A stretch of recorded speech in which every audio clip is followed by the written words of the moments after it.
Paano patunogin ng alarm kahit kapatay yung cellphone? Kung gusto mong matutunan, panoorin mo ang video na ito hanggang sa huli. Pindutin ng clock, pindutin ng tatlong dot sa upper right, pindutin ng settings. Kung nakikita nyo, pindutin nyo itong additional setting.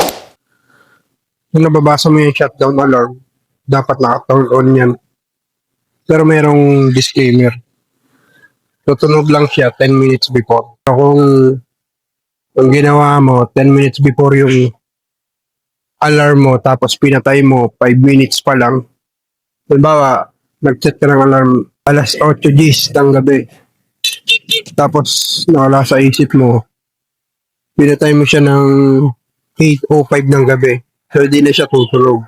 Tanda mo, laging 10 minutes before na pinatay mo yung cellphone, hindi na siya tutunog. Back mo lang siya, pinito mo back. Ganun lang. Sana may natutunan ka. Kung gusto mo yung mga ganitong content, huwag mo kalimutan mag-follow at mag-share. Mag-comment ka na rin kung ano yung mga gusto mong topic natin sa video na ito. Yun lang. Thank you for watching.